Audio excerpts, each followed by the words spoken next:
Assalamualaikum semuanya. Selamat datang di Mazaya Story, channel yang memberikan kisah nyata dan menarik untuk dibahas. Bayangkan, seorang gadis cantik Turki dari keluarga terpandang ternyata hamil, bukan oleh tunangannya, bukan oleh bangsawan manapun, tapi oleh sopir pribadinya yang berasal dari desa kecil di Jawa. Air mata, amarah, dan kehormatan keluarga dipertaruhkan. Apa yang sebenarnya terjadi di balik pintu rumah megah itu? Namun sebelumnya, bagi yang beragama Islam, saya sarankan untuk menuliskan sholawat Nabi Muhammad di kolom komentar, agar kelak sholawat ini menjadi saksi untuk mendapat syafaat di akhirat. Like dan subscribe ke channel ini sangat membantu menyebarkan dakwah Islam dan menjadi amal jariah. Angin musim semi menyapu jalanan Istanbul dengan lembut, membawa aroma bunga dan udara segar yang menyelinap di sela-sela bangunan tua bergaya Ottoman. Di salah satu sudut kawasan elit kota itu, berdiri sebuah rumah megah bertingkat 3. Pilar-pilarnya tinggi menjulang, gerbang besinya berlapis emas, dan taman depannya ditumbuhi pohon sakura yang tengah bermekaran. Di balkon lantai 2, seorang wanita paruh baya berdiri anggun sambil menyeruput kopi hitam dari cangkir porselen. Namanya Feraye. Janda kaya raya yang mewarisi kekayaan dari mendiang suaminya, seorang pebisnis properti Turki ternama. Tatapannya tajam namun lelah, menyoroti halaman di bawah tempat seorang gadis muda duduk sendirian di bangku taman. Gadis itu bernama Elif. Usianya 20 tahun, berkulit putih pucat, berhidung mancung dan berhijab lembut. Ia menatap kosong buku yang terbuka di pangkuannya. Bukan karena tak suka membaca, tapi karena pikirannya melayang jauh, ke ruang hampa yang sulit diisi. Feraye mendesah pelan. Elif terlalu sering menyendiri, gumamnya lirih. Ia butuh seseorang yang bisa membuatnya tersenyum, seseorang yang bisa menjaga dan menemaninya. Dan itulah awal mula keputusan besar itu dibuat. Feraye menghubungi salah satu agen penyalur kerja internasional yang biasa merekrut tenaga kerja dari Asia. Tak butuh waktu lama, datanglah seorang pemuda dari Jawa, Indonesia, tinggi, sopan, dan berwajah tenang. Namanya Reno. Umurnya baru 28 tahun, tapi sorot matanya dalam seperti menyimpan luka dan pengalaman panjang. Hari pertama Reno tiba di rumah itu, suasana terasa canggung. Ia menunduk sopan saat diperkenalkan. Elif hanya melirik sekilas lalu kembali ke bukunya tanpa berkata sepatah kata pun. Mulai besok, kau akan antar jemput anakku, ucap Feraye datar. Jaga jarak, tapi pastikan ia aman. Siap, Bu, jawab Reno pelan. Suaranya tegas namun rendah hati. Keesokan harinya, sebelum matahari sepenuhnya terbit, Reno sudah berdiri di garasi, merapikan mobil, memastikan semuanya bersih dan wangi. Saat Elif keluar dari pintu utama dengan langkah pelan, Reno buru-buru membukakan pintu mobil. Tidak satu kata pun terucap di antara mereka. Hanya udara pagi yang menyelimuti keheningan itu. Selama berminggu-minggu, rutinitas mereka berjalan sama. Elif duduk di kursi belakang, Reno mengemudi dengan tenang. Kadang Elif bertanya singkat, "Kamu dari Indonesia?" "Ya." "Iya, dari Jawa," jawab Reno tanpa menoleh. Lama-kelamaan, suara Elif mulai terdengar lebih sering. Ia menceritakan sedikit tentang sekolah, tentang mendiang ayahnya, dan tentang betapa ia sering merasa sepi. Reno tak pernah menyela. Ia hanya mendengarkan, sesekali menanggapi dengan lirih, tapi selalu menyisakan ruang bagi Elif untuk berbicara lebih banyak. Dan tanpa sadar, ruang kosong di hati Elif mulai terisi oleh kehadiran seseorang yang sebelumnya hanya dianggap pembantu rumah tangga. Seseorang yang tak pernah memaksa, tapi selalu hadir. Hari itu, saat Feraye bersiap pergi ke Ankara untuk menghadiri pernikahan kerabatnya selama beberapa hari, ia tak pernah menyangka bahwa kepergiannya akan membuka gerbang bagi sebuah cerita yang akan mengubah segalanya. Hari pertama Feraye pergi ke Ankara, rumah megah itu terasa sunyi. Tidak ada suara langkah tegas sang majikan, tidak ada perintah-perintah singkat dari lantai 2.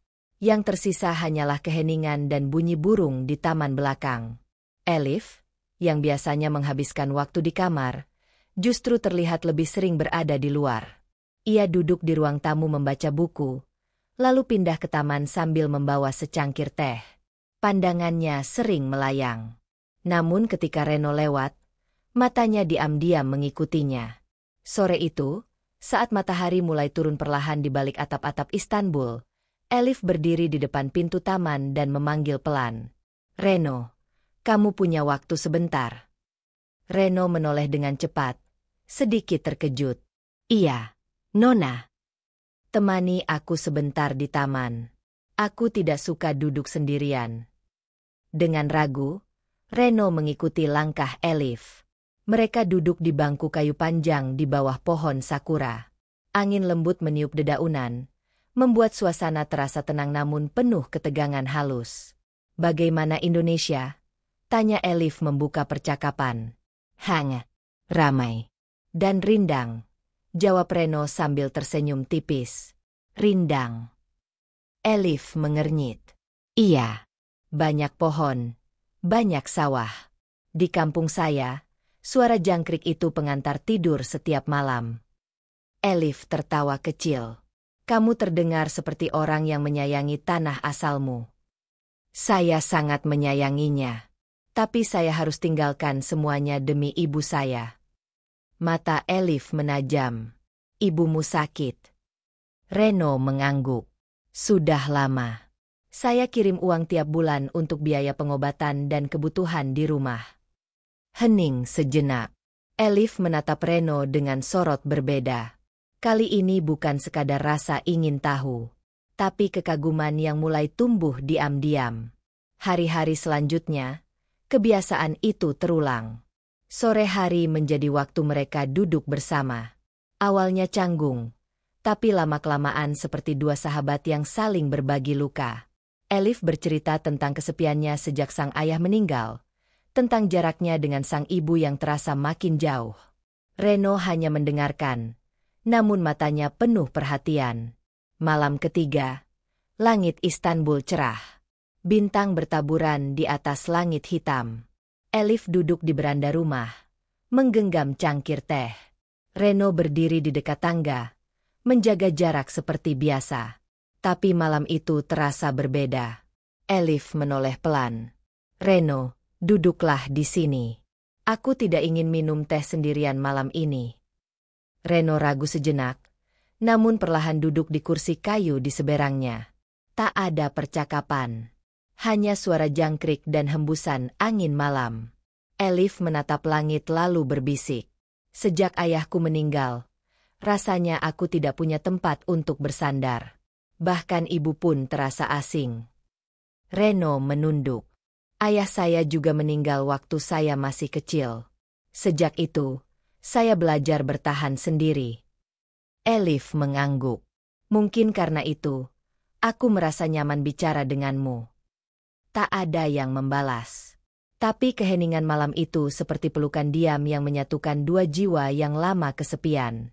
"Reno, pernahkah kamu merasa ingin memeluk seseorang? Bukan karena cinta, tapi karena kamu lelah merasa sendirian?" Pertanyaan itu menusuk. Reno hanya diam. Elif berdiri, lalu melangkah perlahan mendekat. Ia duduk di samping Reno. Lalu tanpa suara, ia menyandarkan kepalanya di bahu pria itu. Reno kaku. Namun detik berikutnya, ia menghela napas panjang dan membiarkan tangannya perlahan menggenggam tangan Elif yang dingin. Dan malam itu pun berubah menjadi titik di mana segala batas telah runtuh. Pagi harinya, Elif terbangun lebih awal dari biasanya. Cahaya matahari belum sepenuhnya menembus tirai jendela, namun dadanya terasa hangat. Bukan karena cuaca, tapi karena sesuatu yang lain, sesuatu yang baru pertama kali ia rasakan. Ia tersenyum sendiri sambil menggenggam ujung selimutnya. Perlahan, ia menyebut nama itu dalam hati. Reno. Tapi seiring kebahagiaan yang mengendap di dada, muncul pula gelombang rasa takut yang tak bisa dijelaskan. Tidak ada janji yang terucap semalam. Tidak ada kata cinta. Tapi Elif tahu, ada sesuatu yang telah berubah. Ia tak lagi memandang Reno sebagai sekadar sopir. Ia mulai membayangkan hidup bersama pria itu. Sesuatu yang tak seharusnya ia pikirkan. Tapi ia tak mampu menahan. Di kamar belakang, Reno duduk termenung di sisi ranjang sempit. Tatapannya kosong menatap lantai. Hatinya sesak. Ia tahu apa yang terjadi malam tadi bukan hanya kesalahan. Itu adalah luapan perasaan yang selama ini tertahan. Ia ingin percaya bahwa semua ini nyata. Tapi ia juga sadar dunia mereka sangat berbeda. Ia hanyalah sopir dari desa kecil di Indonesia. Dan Elif adalah darah bangsawan Turki. Hari-hari setelah malam itu berjalan lebih sunyi. Namun justru terasa penuh makna. Elif tampak lebih cerah. Lebih sering tersenyum. Saat Reno mengantar jemput, tatapan mereka sering bertemu lewat kaca spion. Tak ada ucapan. Hanya senyum kecil yang membuat dada mereka bergetar. Namun kebahagiaan itu terasa seperti mimpi yang terlalu indah untuk dibiarkan hidup. Reno tahu, cepat atau lambat, dunia luar akan mengetuk pintu dan mengguncang semuanya. Dan itulah yang terjadi.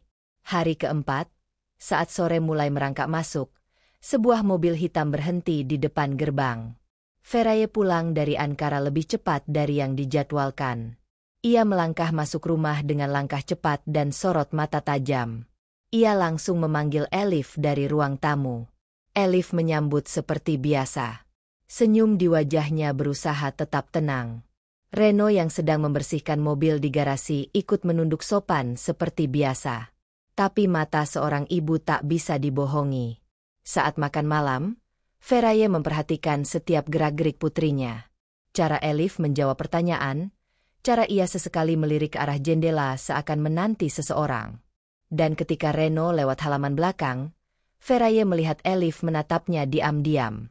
Malamnya, Feraye turun ke dapur untuk mengambil air. Di sanalah ia melihatnya. Elif dan Reno berdiri di pintu belakang, berbicara pelan. Obrolan ringan, namun sorot mata keduanya membuat darah Feraye berdesir. Ada sesuatu yang tidak biasa.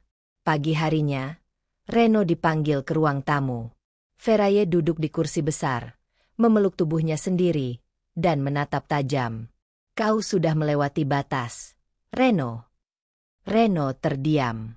Tubuhnya menunduk dalam-dalam. Ingin rasanya ia menjelaskan. Tapi tak ada kata yang cukup untuk memperbaiki semuanya.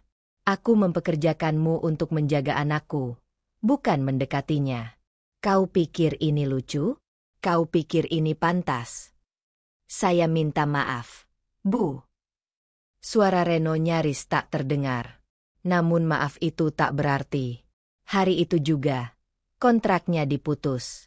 Reno diberi waktu 2 jam untuk mengemas barang-barangnya dan pergi.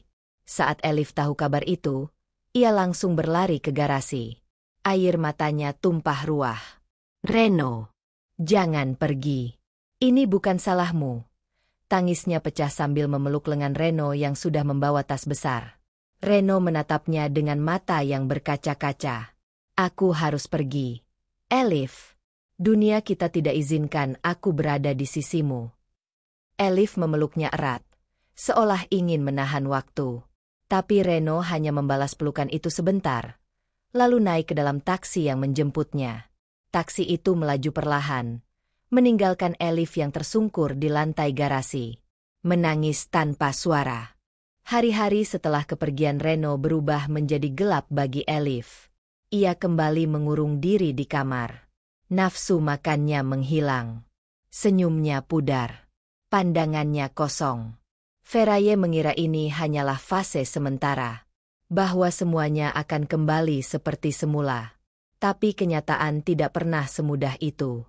2 minggu kemudian, saat pagi masih dingin, Elif duduk di sisi tempat tidur dengan tangan gemetar. Perutnya mual, tubuhnya lemas, dan pikirannya kacau.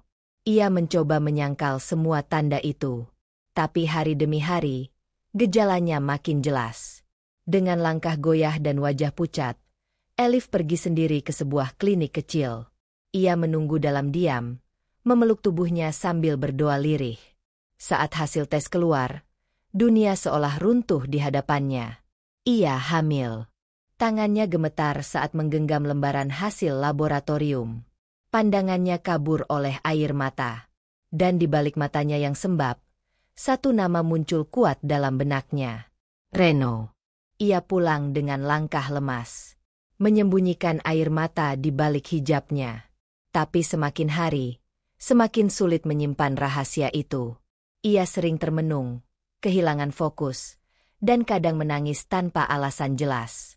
Hingga akhirnya, pada suatu malam, Feraye masuk ke kamar Elif.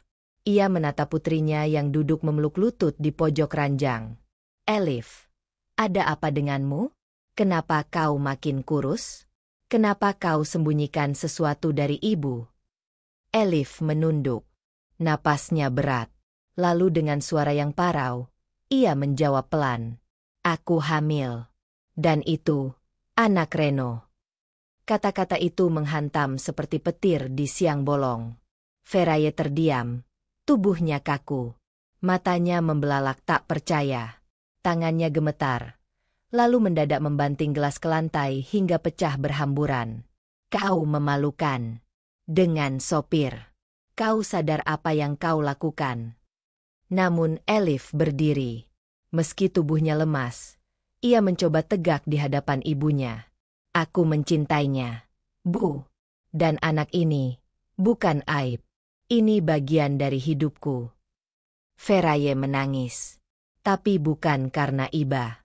Ia merasa harga dirinya hancur seketika. Nama keluarganya tercoreng. Namun jauh di lubuk hatinya, ia sadar, ini bukan sekadar soal nama baik. Ini tentang anaknya, cucunya, dan takdir yang tak bisa diputar kembali. Beberapa hari berlalu dalam hening. Tidak ada suara. Tidak ada percakapan. Hingga suatu pagi, Feraye menyodorkan tiket pesawat ke Elif. Tiket ke Indonesia. Wajahnya tetap tegas, tapi matanya tak sanggup menyembunyikan guncangan batin. Kalau memang itu pilihanmu, kejar dia. Tapi jangan pernah pulang jika kau hanya membawa air mata. Elif menggenggam tiket itu dengan tangan bergetar. Di dalam dadanya, rasa takut, cinta, dan keberanian bertarung sengit. Namun ia tahu satu hal, ia tak bisa menyerah. Karena di Indonesia, ada pria yang mungkin masih mencintainya. Dan di rahimnya, tumbuh nyawa kecil yang mengikat mereka selamanya.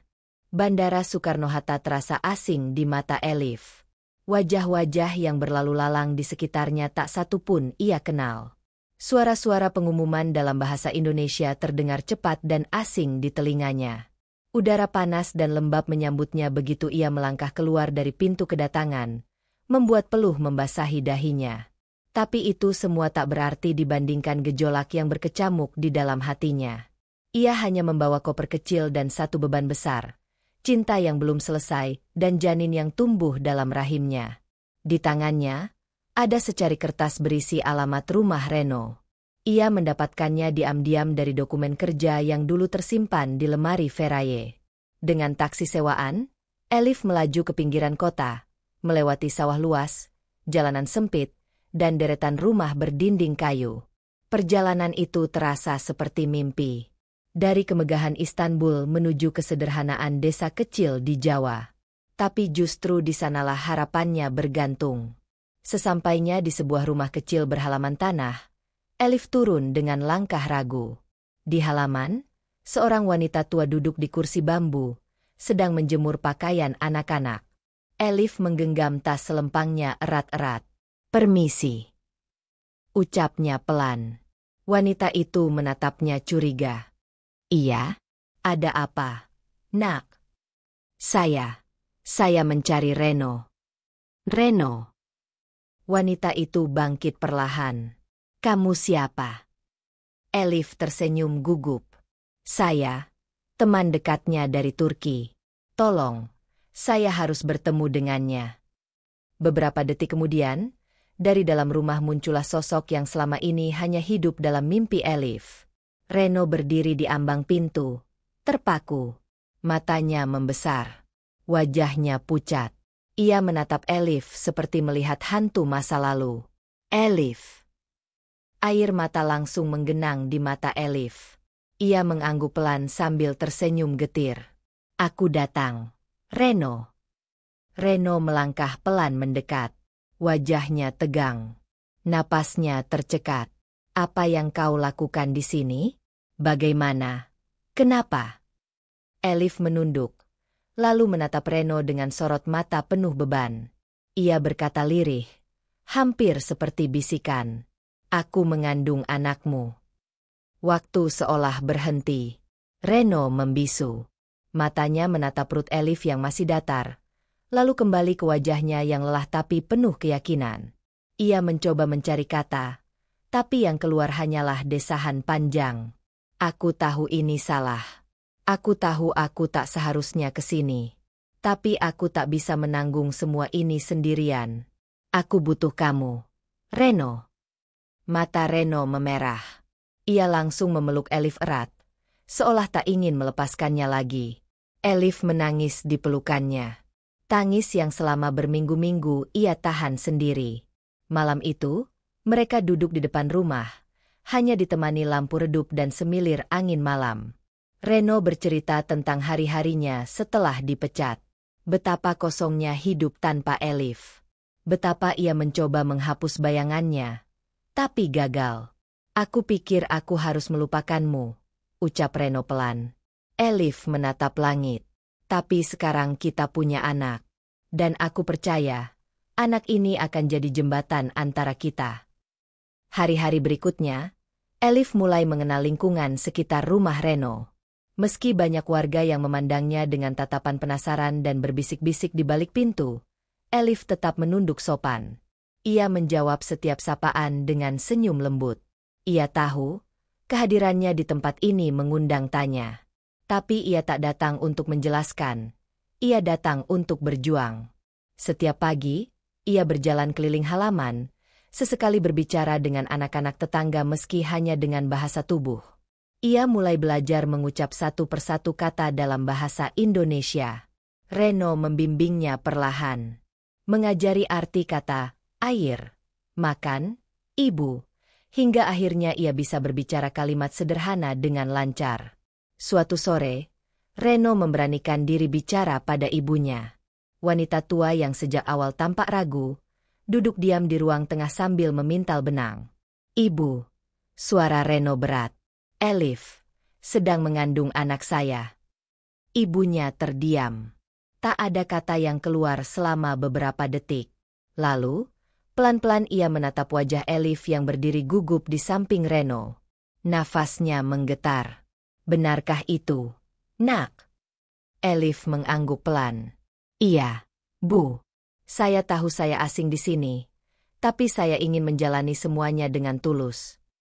Wanita itu menghela napas. Wajahnya tampak bingung. Tapi saat matanya bertemu dengan mata Elif, ia menangkap sesuatu yang tulus di sana. Ia tidak melihat kemewahan atau kesombongan. Ia hanya melihat seorang perempuan yang jauh dari rumah, membawa luka, dan ingin memperbaiki hidupnya. Beberapa hari kemudian, saat Elif terisak sendirian di malam hari karena rindu kampung halamannya, Ibu Reno duduk di samping ranjang, mengelus punggungnya pelan. Kamu jauh dari rumah pasti berat. Tapi kamu anak baik. Nak, ibu bisa lihat itu. Elif menggenggam tangan wanita itu erat. Untuk pertama kalinya, ia merasa sedikit tenang. Sedikit diterima. Hari demi hari, Reno dan Elif hidup berdampingan. Mereka memasak bersama, mencuci bersama, bahkan menimba air sumur saat pompa rusak. Rumah kayu kecil itu memang jauh dari istana yang dulu Elif tinggali. Tapi di dalamnya, ia menemukan sesuatu yang tak pernah ia miliki, kehangatan keluarga.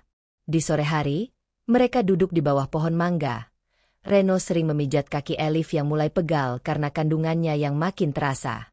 Kadang mereka tertawa, kadang mereka hanya diam menikmati senja yang perlahan menutup hari. Reno, bisik Elif pelan. Iya. Aku ingin kamu berdiri di hadapan ibuku, sebagai pria yang kupilih. Bukan sebagai sopir, tapi sebagai calon suami dan ayah dari anak kita. Reno diam lama. Wajahnya menegang. Lalu perlahan ia mengangguk. Kalau itu bisa membuatmu bahagia, aku ikut. Elif menyandarkan kepalanya di bahu Reno. Bayi kecil dalam kandungannya seperti ikut merespons. Dan saat langit berubah jingga membakar cakrawala, dua insan dari dunia yang berbeda itu duduk dalam keheningan. Tak ada kata yang diucapkan, tapi harapan mereka mulai menyala. 2 minggu setelah keputusan itu dibuat, Elif menghubungi ibunya lewat panggilan video. Wajah Feraye muncul di layar, dingin, kaku, namun tak bisa menyembunyikan air mata yang mulai mengalir pelan di sudut matanya. "Ibu," suara Elif terdengar pelan namun tegas. "Aku di Indonesia sekarang. Aku tinggal bersama Reno. Dan aku ingin menikah dengannya." Di seberang layar, Feraye menggeleng. "Elif, kenapa kamu memilih jalan ini? Kamu bisa punya siapa saja. Kenapa dia?" Air mata Elif jatuh tanpa ia tahan. "Karena dia satu-satunya yang mencintaiku. Bukan karena nama, bukan karena harta. Dia melihat aku sebagai Elif, bukan sebagai anak dari Feraye." Keheningan membungkus layar. Lalu dengan suara yang nyaris berbisik, Feraye berkata, "Kalau itu keputusanmu, aku akan datang ke sana. Aku ingin melihat seperti apa laki-laki yang kau pilih." Dan benar. 2 minggu kemudian, sebuah mobil sewaan berhenti di depan rumah Reno. Feraye turun dengan langkah ragu. Ia menatap rumah kayu itu dari luar. Tidak ada pagar. Tidak ada ubin marmer. Hanya teras kecil dengan jemuran kain bayi yang melambai-lambai ditiup angin. Reno menyambutnya dengan canggung. Ia menunduk, lalu menyodorkan tangan. "Selamat datang, Bu." Feraye tak menjabat, hanya mengangguk pelan. Tapi sorot matanya menyimpan ribuan emosi. Amarah, kecewa, takut, dan, perlahan, pengertian. Di sore yang teduh, Feraye duduk berdua dengan Reno di bawah pohon mangga. Elif menyiapkan teh di dalam rumah, membiarkan mereka berbicara tanpa gangguan. "Kau tahu, Reno," suara Feraye lirih tapi tajam. "Aku ingin yang terbaik untuk anakku. Tapi mungkin, aku lupa, bahwa kadang cinta datang dari tempat yang tak kita duga." Reno menunduk. "Saya tidak bisa menjanjikan kekayaan, Bu. Tapi saya akan jaga Elif dan anak kami, seumur hidup saya." Feraye menatapnya lama. Lalu untuk pertama kalinya, ia menggenggam tangan Reno. Genggaman itu bukan hanya simbol penerimaan, tapi juga pengakuan. Hari-hari Elif di Indonesia memang tak semudah bayangannya. Kamar kecil, dapur yang menyatu dengan ruang makan, kamar mandi luar, dan pekerjaan rumah yang tak pernah berhenti. Tapi ia tak mengeluh. Ia justru menemukan sesuatu yang selama ini hilang. Ketulusan, kejujuran, dan cinta yang bersahaja. Dan pada hari yang ditentukan, Reno berdiri di hadapan keluarga Elif, dengan baju sederhana, namun dengan keberanian penuh di dadanya. Ijab kabul pun berlangsung di rumah kecil itu. Sederhana, tanpa pesta besar, tapi sakral. Feraye menyaksikan semua itu dari barisan depan. Tak lagi dengan wajah keras, melainkan dengan air mata yang jatuh satu persatu. Setelah akad selesai, Elif memeluk ibunya. "Terima kasih. Karena akhirnya ibu mengizinkan aku memilih kebahagiaanku sendiri." Feraye memeluk putrinya erat. "Aku hanya takut kehilanganmu, Nak. Tapi ternyata, kamu menemukan jalanmu sendiri." Di luar, hujan turun perlahan. Seperti berkah dari langit. Bunga-bunga di halaman rumah mekar bersamaan. Dan Reno, yang dulu hanyalah seorang sopir asing di negeri orang, kini berdiri sebagai suami, sebagai ayah, dan sebagai pelindung untuk cinta yang diperjuangkannya tanpa lelah. Setiap pertemuan dan perpisahan dalam hidup ini tak pernah lepas dari kehendak Allah. Kadang cinta datang dari arah yang tak disangka-sangka, dan ujian hadir justru dari orang-orang yang kita sayangi.